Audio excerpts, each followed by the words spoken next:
Hello' everyone, ইতিমধ্যে আমি গম পাইছোঁ যে শিক্ষায়ত্ত পৰ্টেলত আমাক নতুন আপডেট কিছুমান আহিছে। সেই আপডেটসমূহ কেনেকৈ কৰিম সেই বিষয়ে আজি আমাৰ এই ভিডিঅ'টোত আহক চাই লওঁ। যে প্ৰথমে আমি শিক্ষায়ত্ত লগ ইন কৰাৰ পিছত এনেকুৱা এটা ইণ্টাৰফেচ আহিবলৈ আমি সকলোৱে জানো।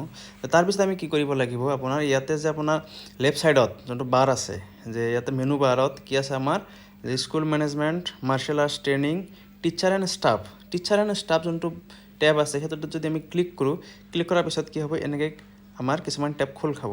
যে ইয়াতে আমি প্ৰথমে যে টিচাৰ এণ্ড ষ্টাফ লিষ্টিঙত ক্লিক কৰিম, টিচাৰৰ লিষ্টখন আহি যাব। যে টিচাৰৰ লিষ্টখন আহি যোৱাৰ পিছত ইয়াতে লেফ্ট ছাইডত কি আছে আমাৰ যে একশ্যন, যোনটো আপোনাৰ টেব আছে ইয়াতে চাওক। চিলেক্ট একশ্যনত ক্লিক কৰাৰ পিছত আমি ইয়াতে অপশ্যন আছে view, edit, transfer, view leave balance. কিন্তু ইয়াতে আমি এডিটত ক্লিক কৰিব লাগিব। যে এডিটত ক্লিক কৰাৰ পিছত আমাৰ কি আহিব, ইয়াত আমাৰ টিচাৰৰ ডিটেইলছখিনি আহি যাব। যে সেই যিজন টিচাৰে নিজৰ বস্তুখিনি এই নতুন আপডেটখিনি ভৰাব লাগিব, সেই টিচিটত অপশ্যনত ক্লিক কৰিম। তেতিয়া আমাৰ নতুন অপশ্যন কি ডিৰেক্টৰেট, ইয়াতে ডিৰেক্টৰেট, তাৰপিছত আপোনাৰ name of post category, mode of recruitment, working as CRCC BRPB, এইখিনি কি নতুন বস্তু আমাৰ ইয়াতে শ্ব' কৰিব।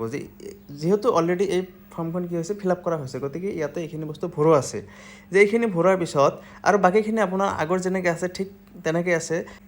আৰু ইয়াত এটা কথা, যিখিনি ষ্টাৰ মাৰ্ক সেইখিনিহে কি হ'ব আমাৰ কেৱল মেণ্ডেটৰী, বাকীখিনি আমি ভৰালে হ'ব, নভৰালে হ'ব। আৰু যিখিনি আমাৰ আগৰ যিখিনি ডাটা আছিল সেইখিনি যদি ঠিকে ঠাকে আছে, নতুন আপডেট কৰিবলগীয়া কি দৰকাৰ নাই। তাৰপিছত কি ইয়াতে আপোনাৰ এটা অপশ্যন আহিব আপলোড ইউৰ এপইণ্টমেণ্ট লেটাৰ। যে ইয়াতে অলৰেডি এপইণ্টমেণ্ট লেটাৰ আপলোড কৰা হৈছে। যে আপলোড কৰাৰ পিছত আমি নেক্সট বটনত ক্লিক কৰিব লাগিব। যে নেক্সট বটনত ক্লিক কৰাৰ পিছত কি এনেকুৱা আমি আকৌ কি কৰিব নোৱাৰিম, এই বস্তুখিনি এডিট কৰিব নোৱাৰিম। যে data is under verification, please contact institution admin. যে এইখিনি যেতিয়ালৈকে আমি এপ্ৰুভ নকৰিম, এই এপ্ৰুভ আমি বেলেগত কৰিব নালাগে, এই এপ্ৰুভ আমি কি নিজে কৰিব পাৰিম। ইয়াতে নেক্সট গৈ থাকিম। যে কোৱালিফিকেশ্যন যদি আমাৰ ঠিকে ঠাকে আছে, গোটেইখিনি বস্তু যদি আমাৰ ঠিকে ঠাকে আছে, তেন্তে আমাৰ কি এডিট কৰিবলগীয়া একো নাই। কিন্তু যিখিনি নতুনকৈ এড হৈছে সেইখিনি আমি সকলোৱে এড কৰিব লাগিব। এড কৰাৰ পিছত ইয়াতে আমি আপডেটত ক্লিক কৰিব লাগিব। আপডেটত ক্লিক কৰাৰ পিছত কিন্তু এইখিনি ইয়াতে আমাৰ কাম শেষ নহ'ল। আকৌ আমি কি কৰিব লাগিব, ইয়াতে আপোনাৰ আকৌ যেতিয়া আপুনি টিচাৰ এণ্ড ষ্টাফ যোনটো টেব আছে সেইটোত ক্লিক কৰাৰ পিছত তলত আপুনি এটা অপশ্যন পাব যে ষ্টাফ এডিট এপ্ৰুভেল।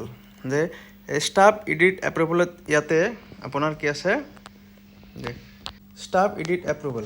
যে ষ্টাফ এডিট এপ্ৰুভেলত আমি ক্লিক কৰিব লাগিব। ষ্টাফ এডিট এপ্ৰুভেলত ক্লিক কৰাৰ পিছত ইয়াতে যিখিনি বস্তু এডিট কৰা হ'ল সেই বস্তুখিনি কি ইয়াতে শ্ব' কৰিব।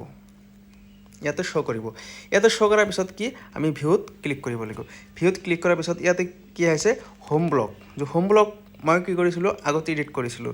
যে অল্ড ভেলু তাতে খালী আছিলে, দিয়া হোৱা নাছিলে, গতিকে নিউ ভেলুত কি আমি ইয়াতে দেখাই দিছোঁ। এইখিনি যেতিয়া আমি এপ্ৰুভ কৰিম তেতিয়া আমাৰ কি হ'ব, আমাৰ এই এডিট যোনটো আমাৰ গোটেই প্ৰক্ৰিয়া সেই প্ৰক্ৰিয়াটো সম্পন্ন হ'ব। খালি আমি কেৱল এডিট কৰি থৈ দিলে নহ'ব, আমি যেতিয়া আমাৰ এপ্ৰুভ যেতিয়ালৈকে নকৰিম তেতিয়া কি আমাৰ সেই বস্তুখিনি আমাৰ নামৰ এগেইনষ্টত কি নকৰে, শ্ব' নকৰে। ইয়াতে যেতিয়া মই কি আকৌ ভিউ অপশ্যনত যাম, যে ভিউ অপশ্যনত যোৱাৰ পিছত মোৰ এই যিখিনি মই ডাটা এডিট কৰিছিলোঁ, আপোনাৰ ডিৰেক্টৰেট, তাৰপিছত name of post category, mode of recruitment, weather working CRCC, এই বস্তুখিনি কি হ'ল আপোনাৰ এপ্ৰুভ হৈ গ'ল। কিন্তু এপ্ৰুভ নকৰিলে কি হ'ব, ইয়াতে আপোনাৰ পপ আপ মেছেজ এটা আহিব যে কণ্টেক্ট ইউৰ এডমিন। গতিকে সেইকাৰণে আপোনাৰ আপডেট কৰাৰ লগে লগে কি হয়, আপোনাৰ এপ্ৰুভ কৰাটো অত্যন্ত জৰুৰী। গতিকে ভিডিঅ'টো চোৱাৰ বাবে ধন্যবাদ। যদি কিবা খোকোজা থাকে তেন্তে কাইণ্ডলি মোক আপোনালোকে কমেণ্ট কৰি জনাব।